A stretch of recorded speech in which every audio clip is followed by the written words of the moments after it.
The Chosen. Galactic statistical models are failing. Not because of a new weapon, nor a sudden strategic mutation in lesser species, but because of one single, statistically insignificant human anomaly located on a forgettable mudball called Earth. The ancient Kareth Empire calls him the Chosen, Boim, yet the Imperial emissary dispatched to retrieve this civilization-altering power never suspected that Destiny's greatest anomaly was a 58-year-old man, currently occupied with the complex task of finding a relatively dry spot on the sidewalk in New Orleans. Where are you listening from right now? Take a second and tell us below. And if you find yourself intrigued by the absurdity of celestial bureaucracy failing against pure, unadulterated human exhaustion, please subscribe and help us tell more stories like this one. We are starting now. The year was 2234. On the galactic scale, this date held no significance.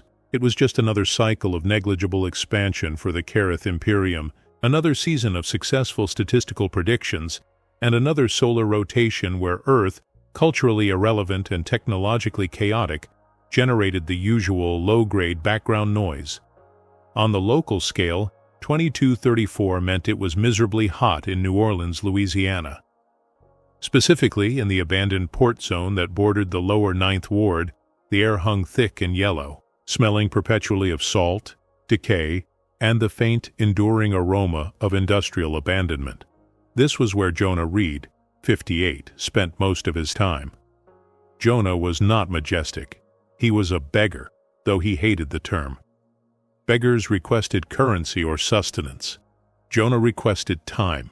His clothes, faded denim and a threadbare cotton shirt, were clean enough to suggest effort but worn enough to confirm decade-long use. His beard was a salt and pepper landscape, and his eyes, frequently shaded by the brim of a two-lane baseball cap, possessed a disconcerting calm. People often walked past him quickly, dismissing him as a fixture of urban decay, but those who paused felt a strange, quiet pressure, a feeling that their hurriedness was the real anomaly in the universe. Today, Jonah was performing a crucial civic function, listening to Agnes, a retired ferry operator who was convinced the city council was deliberately messing with her mail delivery schedule because she knew too much about the budget deficit from Melro 9. "They just can't accept, Jonah," Agnes hissed, gesturing with a hand that had seen decades of rope and diesel. "That a woman who owns 7 cats can memorize the entire municipal spending report for the last 2 decades. It's pride, Jonah. Pure bureaucratic pride." Jonah nodded slowly, meticulously folding a greasy piece of paper Agnes had given him. An annotated city document proving to her satisfaction the mail conspiracy. He didn't interrupt. He didn't offer advice. He simply absorbed the narrative weight. He gave her the undivided, non-judgmental attention that had once made him a highly regarded, if slightly melancholic, high school history teacher. He had lost his wife and daughter in the Great Deluge, the catastrophic hurricane whose aftermath was botched so thoroughly by local and federal authorities that it broke his connection to systems of governance entirely. Lawsuits faded, apologies rang hollow, and one day, Jonah simply detached himself, choosing radical non-belonging. This calm, centered emptiness was, unbeknownst to him, causing catastrophic data failure 300,000 kilometers above his head. In the small, temporary shelter, Jonah had jury-rigged from salvaged shipping pallets and a massive, surprisingly resilient tarp. The local electromagnetic fields behaved aberrantly. Near him, simple electronic devices often suffered inexplicable failures. A neighbor's radio would only pick up static when Jonah was nearby, and municipal surveillance cameras in a 3-block radius frequently reported statistical noise overload during his morning shift making coffee for the dock workers. The first sign of the greater universe intruding wasn't sound, but a subtle visual shift. High above the hazy skyline, something large and fast entered the mesosphere, a streak of controlled fire that looked less like a meteor and more like a spectacularly expensive failure of aeronautical engineering. Jonah didn't look up. He was too busy assuring Agnes that, yes, the city council's pride was indeed an existential threat, and that he would hold on to her document for safekeeping, a task Agnes found deeply reassuring. The atmosphere trembled slightly, a low thrum that rattled the corrugated metal walls of the abandoned warehouse nearby. It wasn't a sound of entry. It was the sound of something powerful struggling to stabilize in an environment it fundamentally despised. Baelish Tirkane despised Earth, not in the abstract, philosophical way that Kareth academics debated the existential decay of Type II civilizations, but physically, viscerally. Atmospheric density, 22% above statistically tolerable average. Humidity, 98%. Bacterial load, 35,000 distinct hostile strains per cubic meter, Baelish recited to herself, her voice a low, precise murmur filtered through the protective membrane of her makeshift environmental suit. Baelish was imposing, even concealed beneath the Earth-appropriate urban field jacket and thick, practical trousers she had been forced to procure from a high-turnover thrift shop in Baton Rouge, an experience she still needed to purge from her memory banks. Her pale skin, naturally possessing subtle metallic blue tones, was currently covered in a bioreactive polymer to mask her heritage. Her dark blue eyes, usually blazing with the cold calculation of a former imperial governor of 3 star systems, were narrowed into slits of pure, unadulterated contempt. She was banished, stripped of title, wealth, and strategic control. Her crime was not betrayal, but doubt. When the Kareth Council executed millions based on the chillingly accurate statistical probability of future rebellion, Baelish had hesitated, asking, "Do we truly punish potential before action?" That single moment of moral uncertainty shattered her imperial life. Her exile was accompanied by a final, utterly demeaning task: find the chosen human. Stow an ancient Kareth myth concerning an entity with no visible power whose mere presence shifted historical outcomes at critical junctions. Success might earn her forgiveness. Failure meant disintegration. Her heavily damaged ship, currently stabilized in a geosynchronous orbit that required constant energy adjustments, had identified the target zone based on historical anomalies traced back through intercepted Earth communications, mostly relating to odd election results and unexpected changes in corporate policy in the last decade. All signals pointed to the lower Ninth Ward. Baelish descended in a small, stealthy scout vessel prepared for everything: psychic defenses, energy signatures, advanced cloaking devices, and statistical counter-analysis. She was not prepared for New Orleans. The city was noise. Visual noise, auditory noise, thermal noise. It was a statistical nightmare. The infrastructure was structurally unsound. The transportation system operated on what appeared to be pure tradition rather than engineering standards, and the dominant emotional signature was an incoherent mix of exhaustion and misplaced celebratory vigor. Target identified, her internal chronometer stated, pointing her towards the abandoned port district. Age profile, 55 to 65. No visible power signature detected. Genetic marker suggests high probability of localized anomaly. Baelish activated her advanced Kareth directional sensor suite, designed to track the subtlest quantum fluctuations associated with powerful entities. She needed to isolate the statistical anomaly. And then, the system failed. Not with a clean error message, but with a series of utterly bewildering inputs. Error. Prediction model instability. Error. Causality chain broken. Error. Local field variance exceeding 99%. Diagnosis. Read paradox. Algorithm collapse. Baelish froze near a rusting train track, the humidity immediately causing the polymer coating on her face to feel sticky. She checked the sensors again. The technological collapse was localized to a 300-meter radius around the target.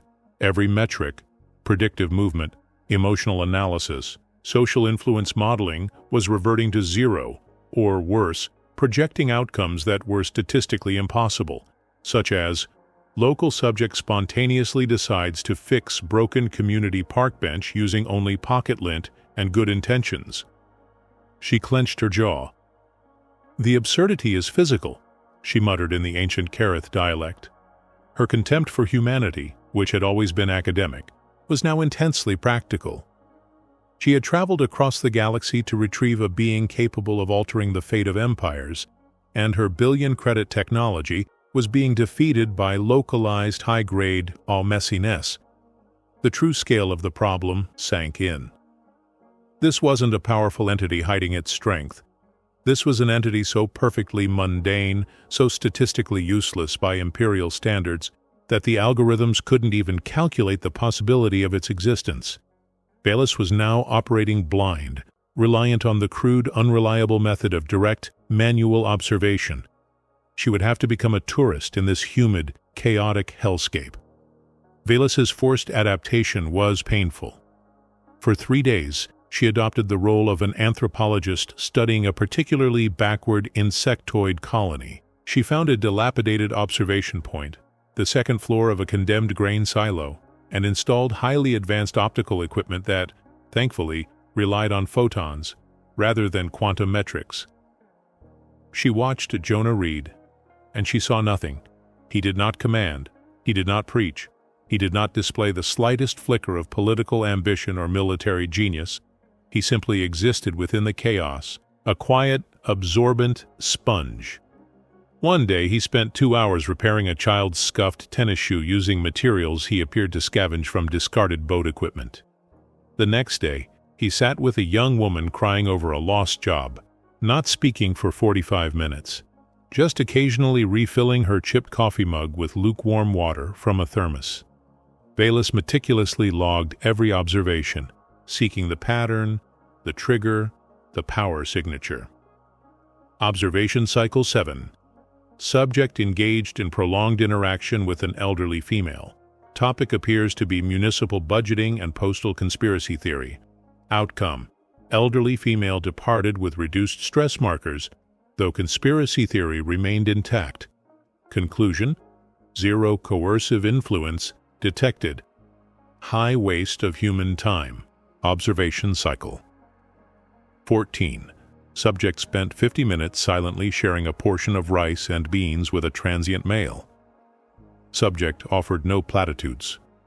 Transient male suddenly confessed to stealing a bicycle tire 6 weeks prior and stated he intends to return it immediately. Conclusion: correlation without known causation. Statistically, people do not suddenly develop inconvenient consciences over rice and beans. The internal conflict within Balis began to fester. She was trained to recognize power, the controlled energy of a fleet commander, the cold logic of a council member. Jonah Reed exhibited radical humility, a complete rejection of all forms of dominance, which to Balis was equivalent to negative power, an absence that somehow acted as a shield. "This is impossible," she whispered, adjusting her focus to the deep lines around Jonah's calm eyes.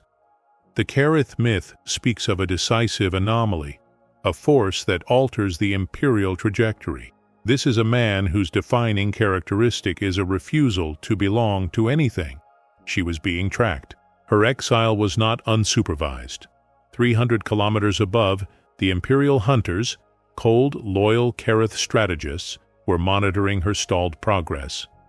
Balis knew they were waiting for her to fail, so they could descend, retrieve the anomaly by force, and secure her fate as a cautionary tale. The pressure mounted, turning her contempt into sharp irritation. She had to accelerate the mission. She needed a clear metric of his power, a quantifiable output. She needed him to be something, a weapon, a philosopher, an oracle, anything but this profound, gray silence. Balis shed the outer layer of her bulky disguise, exposing a sleeker, form-fitting composite garment, still covered in the ridiculous biopolymer. She moved out from the shadow of the silo, her every step precise, alien, and utterly out of place on the uneven, cracked asphalt of the dockyard. She approached the shelter where Jonah was now resting, leaning against a stack of worn history books, gazing calmly at the slow, muddy swirl of the Mississippi River. Balis stopped 10 feet away. The humidity assaulted her. The noise of a distant tugboat scraped across her sensitive auditory receptors. This had to end. She had rehearsed dozens of high-stakes opening lines, Interrogations, demands, strategic proposals. Instead, fueled by 3 days of New Orleans heat and statistical defeat, she chose bluntness, her voice modulated to sound perfectly human, if slightly brittle. "You live here?" Valus demanded, gesturing vaguely toward the haphazard collection of pallets and tarps. Jonah turned his head slowly, his calm gaze meeting her intensely dark, analytical eyes. He showed no surprise, no fear, no desire to impress, only a profound, almost boring patience. A slight smile, tired maybe, or perhaps simply accepting, touched his lips. "Today, yes," Jonah replied, his voice raspy but surprisingly gentle. The simple, absurd refusal to commit to permanence disarmed Valus instantly. It was the statistical equivalent of being punched in the face with a feather. Today.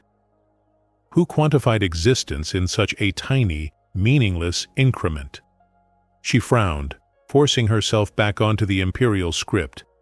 She was Valus Tyrakain, banishment notwithstanding. She was here for the chosen. "I need to know your long-term plan," she pressed, the urgency unmistakable. Jonah only sighed, a deep, human sound of perpetual exhaustion and quiet dignity, and looked back at the river. "Long-term plans," Jonah said, adjusting his cap, "are how the hurricanes win." The chill of the industrial New Orleans morning was a weak, ineffective thing against Valus Tyrakain's layered tactical mesh. But the humidity, that dense, suffocating embrace of water molecules and river silt, managed to penetrate her composure. She returned to the abandoned port zone, not because her algorithms demanded it, but because her internal log demanded the resolution of an anomaly she had labeled Reed Paradox. The previous conversation centered around the illogical weight of decisions that could never be undone. A highly specific, traumatic topic for Valus had ended without the expected imperial metrics. Jonah Reed had not flinched, not begged, not tried to sell her anything, physical or spiritual. He had merely listened, offered a cup of lukewarm, heavily sugared coffee of dubious origin, and then smiled when she left.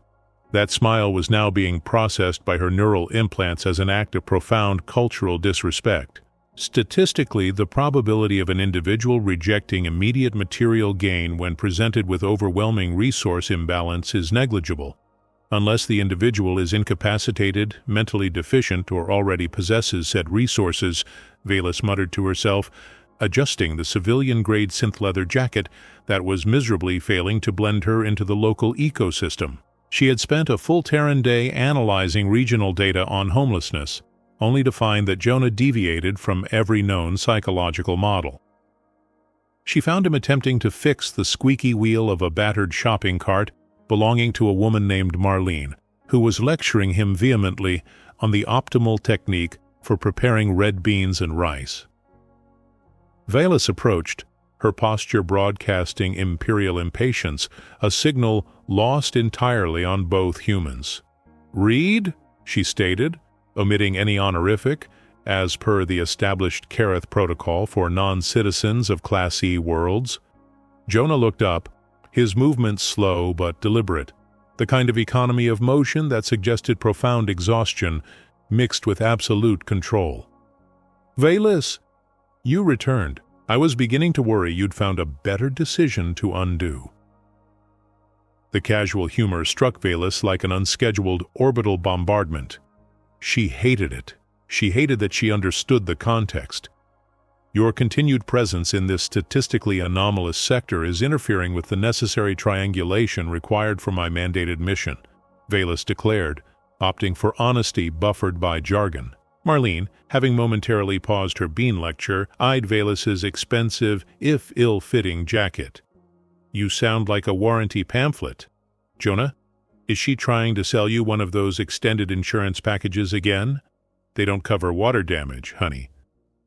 "She's looking for the statistical anomaly, Marlene," Jonah said, gently tightening a loose nut with a piece of improvised scrap metal. "It's a complicated way of saying she's looking for something unique that can't be measured." "Well, that's just life, isn't it?" Marlene scoffed, pushing her cart a few feet away, the squeak now noticeably less offensive. Everything that matters is always the stuff you can't measure. Tell her that, warranty lady. Valus fought the urge to calculate the caloric cost of forcibly educating Marlene on basic Kareth probability theory. Instead, she focused on Jonah. "Your flippancy is noted," Valus said, pulling out a palm-sized diagnostic scanner, discreetly disguised as a high-end Terran cellular device. "I require stable readings. Your immediate vicinity is generating a consistent zero-point divergence across 3 established energy fields. That is physically impossible under standard metric models." Jonah tilted his head, watching her tap the device. "You've come here to look for a myth. You came here to look for something that defies measurement. And when your measurement device registers defiance, you call it impossible. That seems redundant, Valus." "It is a technological malfunction," Valus insisted, even as the screen in her hand began to flicker wildly, displaying an error message that translated roughly to "Contradictory existence detected, recommending immediate reboot or liquidation of source." Valus quickly pocketed the useless device. This was the crux of subplot C: failing sensors. Near Jonah, her Imperial tools, designed to predict galactic-scale outcomes, simply gave up. They couldn't compute a human who operated purely on radical humility. "The algorithm requires input on your background," Valus pressed, switching to direct interrogation, a tactic she usually reserved for sector governors. "The records show you abandoned your conventional life structure almost a decade ago. The loss of your family, the systemic failure of the justice mechanisms. Why did you choose Sachin's this? Why not self-immolation or political radicalization? Why this complete rejection of belonging?" Jonah leaned back, finally finished with the cart. He looked out toward the murky, wide curve of the Mississippi River, the vast expanse of water that mirrored the terrifying openness of his grief. "You see rejection," Jonah observed quietly, his voice lacking any self-pity, which only made Valus listen harder. "I see consequence. My family was taken by a storm, Valus. Not a storm of nature, but a storm of incompetence and indifference, managed by men who could afford to treat the Ninth Ward like a statistical loss on a ledger." His gaze returned to her, calm and devastatingly direct. "I spent years fighting their system, filing lawsuits, demanding accountability. I wanted them to pay for what they took. But one day, I realized something worse than losing them. I realized that in trying to make them pay, I was still belonging to their system.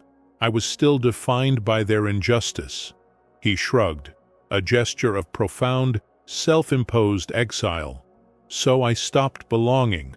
I found that when you belong to nothing, you are free to simply be, and being, Valus, is usually enough." Valus stiffened. This was the first true glimpse into the invisible human grief. It was not a wound that festered. It was an amputation that had healed into a profound, unnerving clarity. He had rejected the very concept of historical agency as understood by the Kareth Empire, that all actions must lead to power, control, or survival advantage. Jonah had chosen neutrality. "That is irrational," Valus stated, relying on conditioned responses. "Irrationality is often the only way out of a rational system designed to crush you," Jonah countered smoothly, then offered her a wry smile. "Besides, if I owned property, I'd have to worry about the rent. I can't be the chosen if I'm stressed about my security deposit, can I?" He was teasing her. Using the exact terminology of her ludicrous mission, Valus found herself biting back a frustrated sigh. She returned the next day, bringing a synthetic nutrient bar that tasted vaguely of vanilla and despair, which Jonah accepted with polite gratitude. The interactions continued, forming a bizarre and entirely illogical pattern. Valus, trained to command fleets and manage resource distribution across light years, found herself discussing the philosophical merits of boiled peanuts and the precise angle required to balance a tarp over 2 discarded pallets. This accidental proximity was Chapter 5. First victory? Valus started trying to apply human context to her Kareth problem, leading to hilarious misinterpretations. One afternoon, Valus observed Jonah listening intently to a young man weeping over a lost job. Jonah didn't offer advice or money. He simply held the man's exhausted gaze for 15 minutes until the man stopped crying, thanked him, and walked away with a strange resolve. Valus scanned the man's biometric data from a distance. Stress levels normalized. Cortisol reduced by 40%. Decision-making pathways showed increased clarity. "You deployed a controlled pheromonal dampener?" Valus asked Jonah later that evening, crouching beside him as he stirred a pot of thin soup for the community kitchen. Jonah looked at her, bewildered. "I did not deploy a controlled pheromonal dampener. I listened, that's all." "Impossible. The statistical reversal of emotional collapse requires a chemical or neurological catalyst. Your presence alone cannot alter subjective human reality that significantly." "Ah, but you forget the Kareth definition of significantly." Jonah chuckled, adjusting the sputtering propane flame. "You people only measure outcomes that involve mass movement of objects or large-scale governance shifts. You don't measure the quiet moment when a man decides he doesn't have to kill himself today. That, Valus, is the definition of a decisive human anomaly." Valus felt a cold prickle of realization run down her spine. Not fear, but profound intellectual alarm. He was articulating his own power, or lack thereof, with clinical accuracy. He wasn't changing the math. He was forcing others to look at the numbers they had ignored. The Chosen was not a superweapon. He was a mirror. Her internal conflict deepened.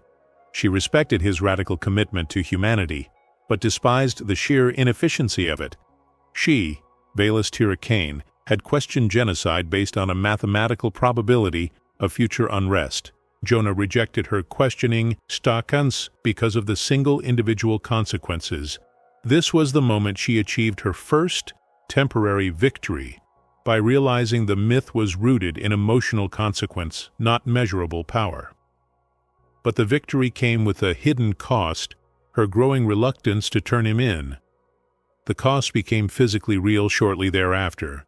While Valus was attempting to illegally reroute power from a defunct transformer to charge her ship's long-range communication unit, a maneuver Jonah observed with a calm amusement that implied he fully expected her to be electrocuted, the Kareth tracking sensors finally achieved partial lock. Valus wasn't notified by an alarm. She was notified by a sudden, sharp pain behind her optic nerve, the signature of high-frequency Imperial surveillance sweeping the area. "Damn it!" she hissed, pulling her hand away from the sizzling wires. "They are here." Jonah, sitting nearby, peeling sweet potatoes with a rusty knife, didn't look up. "The people who exiled you, or the ones who told you to find the myth?" "The hunters, the Kareth Imperial Security Division. They were dispatched after I left, to ensure my mission's success or to retrieve my research if I failed," Valus explained, her voice dropping into the cold, clinical rhythm of operational assessment. "They are highly trained, utterly ruthless, and their mandate is not to negotiate. If they find me or this location, they will use kinetic force to secure the target and neutralize all collateral human life." Valus had spent the last 2 weeks subtly insulating Jonah from her past, maintaining the facade of a disgruntled anthropologist. Now, the mask was gone. "They are looking for you, Valus, and the statistical anomaly you were sent to retrieve," Jonah corrected her, still peeling. "We are both the target. Tell me, are they operating under statistical probability of engagement, or are they just going to start shooting?" "The Kareth protocol is clear. Eliminate unpredictable variables. Since my data reports show the entire lower 9th Ward area is an epicenter of probability failure, they will likely employ a large-scale containment field, followed by a targeted sweep. The field minimizes civilian casualties in Imperial eyes, but not human ones." Valus activated her stealth field, momentarily shimmering before stabilizing. She had to move, but she couldn't leave Jonah exposed. Why? The question was a disruptive anomaly in her own emotional architecture. "I have to set up countermeasures," Valus declared, standing up. You should vacate the area, now. They will be here within 72 standard hours. Jonah placed the peeled potatoes in a metal bowl. He finally looked up at her, his mild gray eyes holding a deep sadness that transcended immediate panic. This was the moment of Chapter 6, Hidden Truth. "Valus, you're still thinking like an Imperial," he said softly. "You think flight is a strategy. It is not. It is simply outsourcing your inevitable confrontation to another location. If I run, the mathematical outcome is that they will find me somewhere else, and I will be alone." He tapped his chest lightly. "I am the chosen, not because I possess a unique genetic sequence, but because I am statistically anchored to the human consequence here. This place, these people, this is where I chose not to belong to the system. If I run, I lose my choice. And if I lose my choice, I am no longer an anomaly. I am just a tool." Valus felt a dizzying intellectual trap snap shut around her. She had been tasked with finding an anomaly, and he had become an existential crisis. If he used his power, his capacity for empathy and reflection, to save himself, he would cease to be the very thing the Empire feared. "You mean to say," Valus began, her voice strained, "that your power requires you to remain in immediate mortal danger? It requires me to remain in the place that defined the ultimate, unfixable consequence of indifference," Jonah affirmed. "This entire neighborhood is built on the weight of decisions that couldn't be undone. That's what I listen to, Valus. The weight, and if I stay and they find me, maybe, just maybe, I can force them to feel it too." He paused, a dark self-deprecating humor touching his lips. "Besides, running means sleeping in a less comfortable spot. The rats here are already highly negotiated." Valus stared at the cardboard and tarp refuge, the simmering pot of soup, the quiet defiance of a man who had already lost everything and had nothing left to protect but the integrity of his own suffering. He was an idiot, a magnificent, statistically lethal idiot. She pulled out her personal sidearm, a sophisticated projectile weapon disguised as a flashlight. Her mission was to deliver the chosen. Her banishment depended on it. But in that moment, looking at Jonah's unyielding calmness, Valus realized the true cost of her supposed victory. The Imperial hunters were not just tracking them. They were forcing Valus to choose between her only path to redemption and the first non-algorithmic moral truth she had encountered in centuries. The cost was not just the potential loss of her rank, but the certainty of losing her soul to the systemic indifference she had once questioned.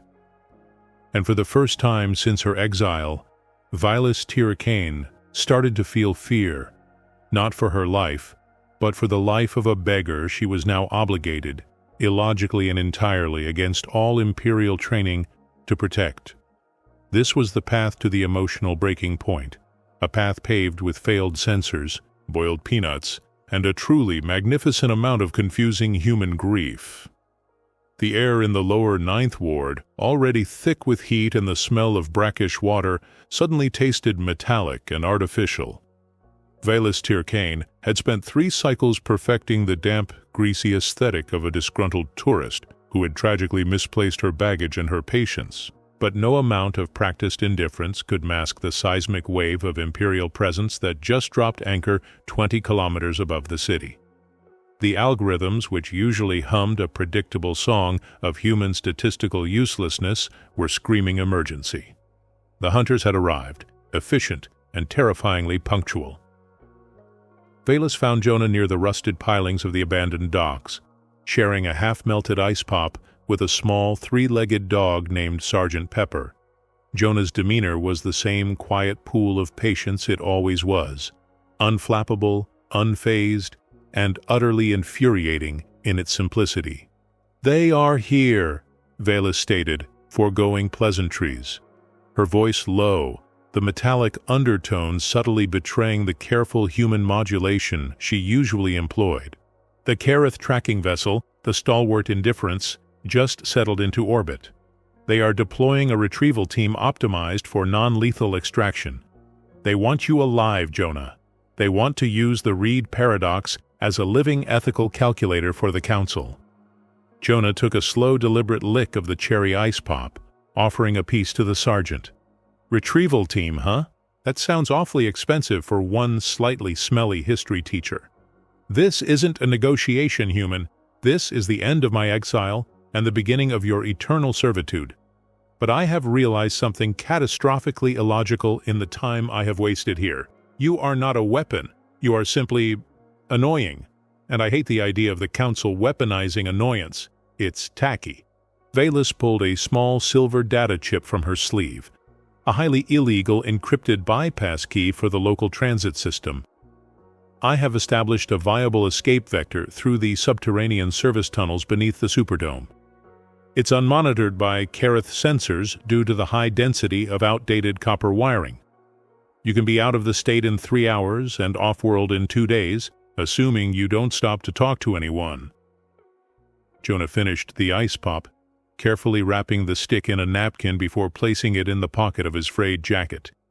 His gaze lifted, steady and incredibly calm, sweeping over the broken pavement, the dilapidated houses, the distant sound of children playing in a forgotten park. And what about Mrs. Evangeline, whose roof I promised to fix next week? Or the kids who need help with their literacy programs?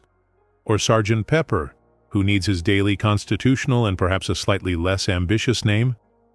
Jonah asked, his tone not accusatory, just observational, as if stating the obvious absurdity of Valus's proposal.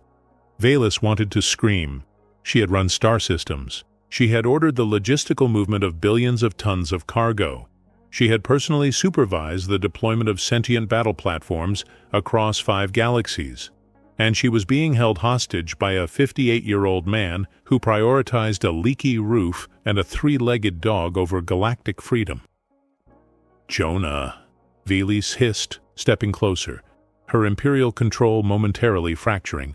They will dissect your empathy. They will put a statistical limiter on your compassion. They will turn the very quality that makes you statistically anomalous into a tool for efficient tyranny. Don't you understand? If you run, you survive, and this miserable, swampy little corner of the galaxy remains safe. Jonah smiled, a slight, almost sad gesture. No, Valus. If I run, they win. They prove that the simple act of choosing to care is a weakness that must be excised from the equation. They prove that only power and fear have merit. I chose this place. I chose to no longer belong to anything that requires me to stop seeing the consequence of a decision. If they want the chosen, they can come here and look at what they are about to crush. They can look at the consequence. Valus stepped back, recognizing the cold, terrible conviction that underlay his quiet dignity.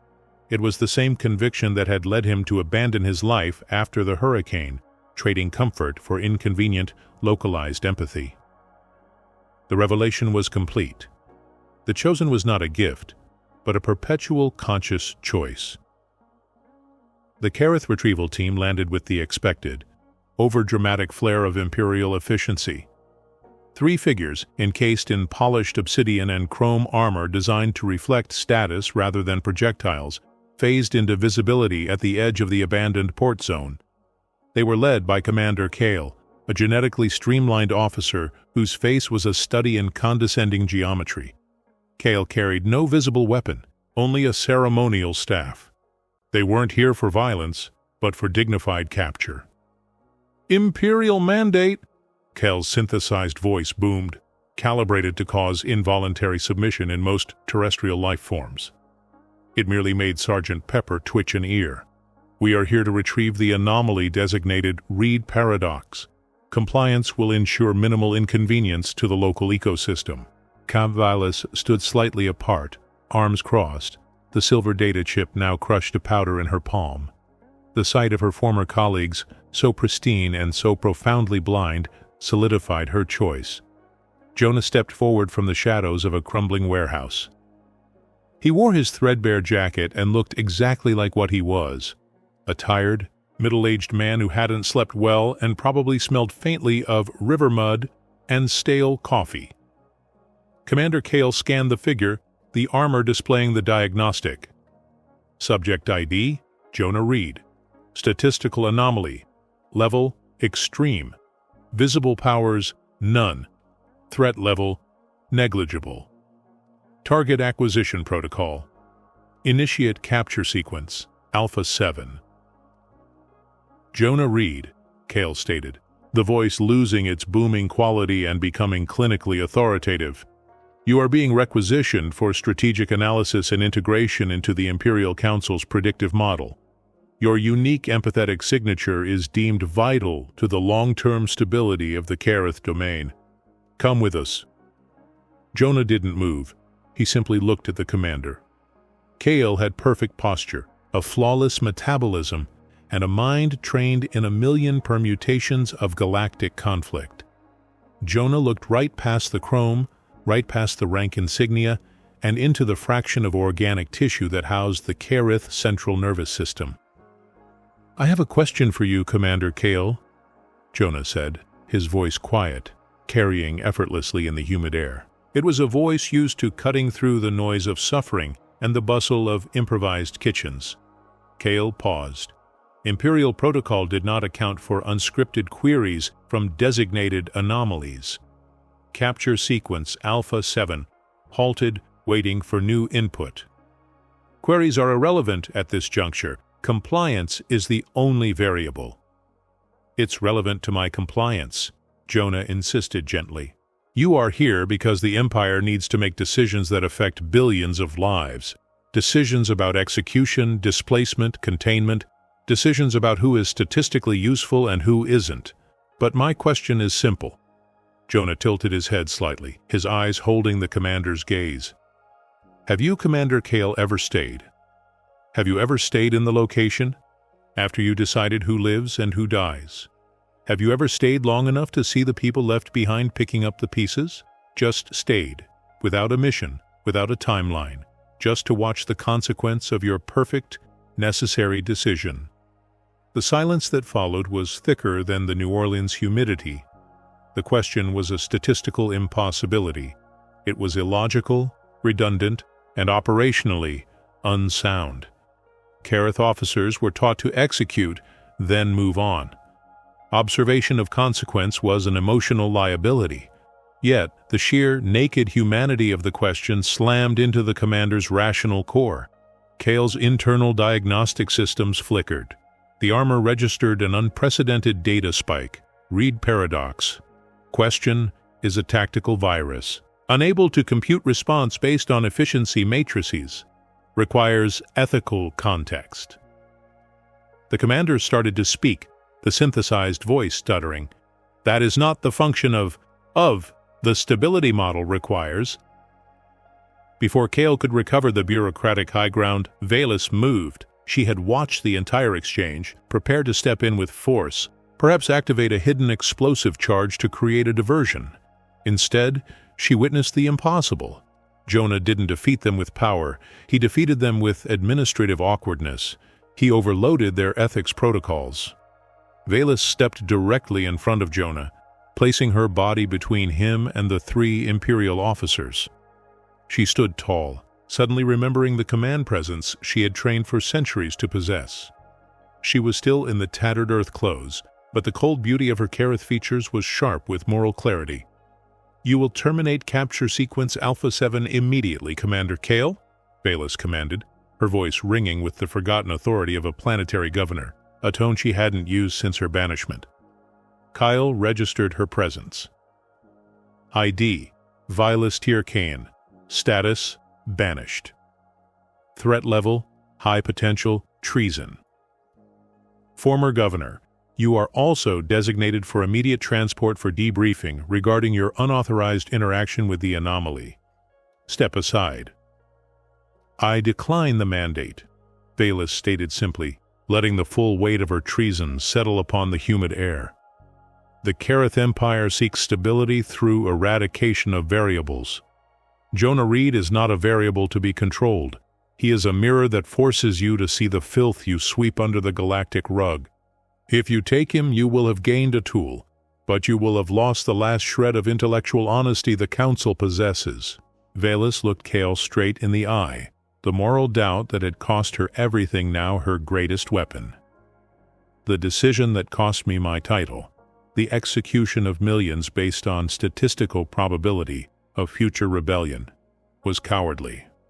The Empire should not fear the consequence of its decisions. It should fear the inability to look at them. I choose the consequence. I choose the filth. I choose the inconvenience. She stepped back, slightly nudging Jonah's arm.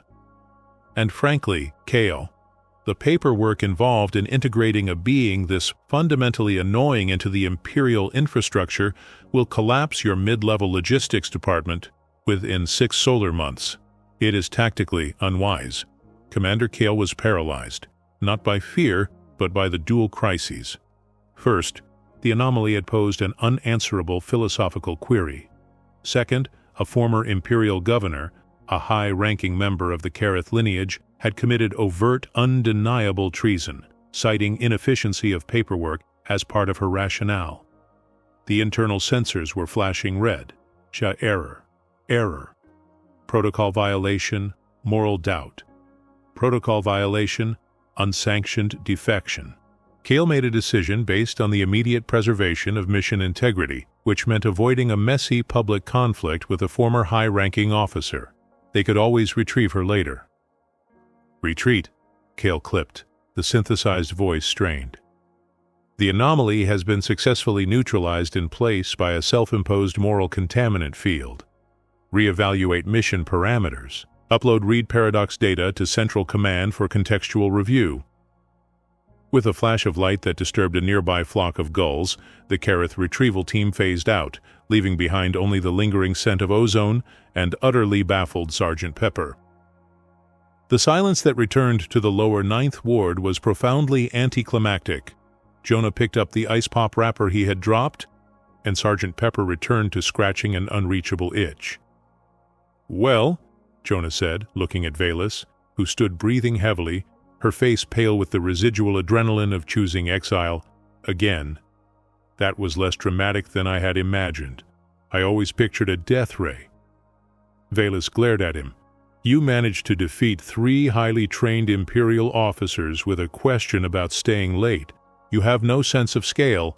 I am now a permanent fugitive, stripped of my last ounce of dignity, exiled to a waterlogged mud planet, all because you prioritize local altruism over galactic safety.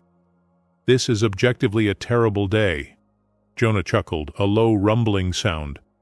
"It's the best terrible day I've had in a decade." The Kareth retreated not defeated, but profoundly inconvenienced. The official report filed by KL. Read paradox. Non-acquisition due to contagion of moral inconvenience became a source of immediate consternation on the Council. They could handle battles, but they couldn't handle the statistical cost of the carrying. Velas stayed, without a ship, without title, without even a basic grasp of the infuriating human system of currency. She was forced to rely on Jonah's network of local compassion, which was its own unique form of daily torture. She found herself learning to fix roofs alongside Mrs. Evangeline, who simply called her Velvet because her name was too complicated. She used her supreme logistical training to organize the community kitchen's supply chain, only to be constantly derailed by spontaneous human decisions regarding recipes and ingredient priorities. She tried to apply Kareth strategic theory to the New Orleans property tax code and nearly experienced a neurological shutdown. "This entire species is insane," Velas muttered one evening sitting on the docks, watching the murky Mississippi flow by. "The inefficiency is staggering. You possess the technology to solve 90% of your localized scarcity issues, yet you choose instead to solve them through charity and shared trauma. It makes no mathematical sense." Jonah sat next to her, sharing a slightly stale piece of bread. "That's why the Empire fears the statistical anomaly, Velas. We're not chosen because we have powers. We're chosen because we refuse to let the numbers dictate the value of one life. We care when it's inconvenient. We stay when we should run." They did not become heroes or leaders. Velas was still trying to figure out how to operate a washing machine without detonating the power grid, and Jonah was still just a beggar who listened. But far away, in the cold, logical halls of the Kareth Empire, something minuscule began to shift. The Reed paradox was being debated. The data, the statistical fallout from one man's quiet insistence on consequence, forced minor delays in projected fleet movements. Preventative executions were postponed, not out of mercy, but because the algorithms now flagged them as having a marginally higher chance of generating a reed-like contaminant field. 2. An unlikely negotiation was proposed on a frontier world. Decisions delayed simply because a mid-level bureaucrat remembered the bizarre report about the human who asked, "Have you ever stayed?"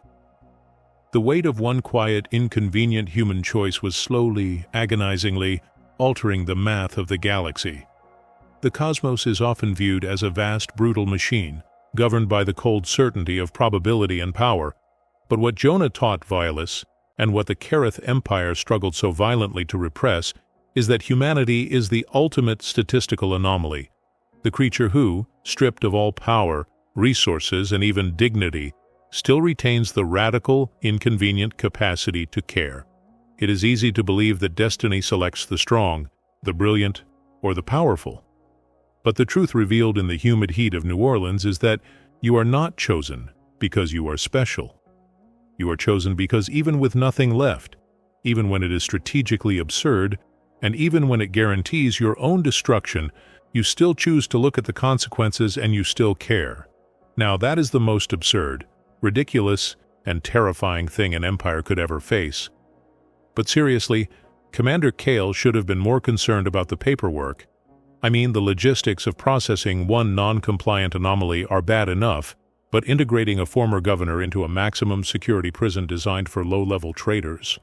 The filing system alone would require a major software patch. This journey has been a deep dive into the ridiculous, isn't it? The universe thinks it's all about lasers and star charts, but it turns out the fate of worlds hinges on a bearded man's ability to listen and a disgruntled alien's moral indigestion. It makes you wonder, doesn't it? How many monumental decisions in your life have you made simply because you refused to stay and witness the inconvenient fallout? And when does a simple act of kindness cross the line from a moral virtue to a devastating strategic weapon? I want to know what you think about this wild ride, and I especially want to know what word best summarizes the sheer inconvenient power of Jonah Reed.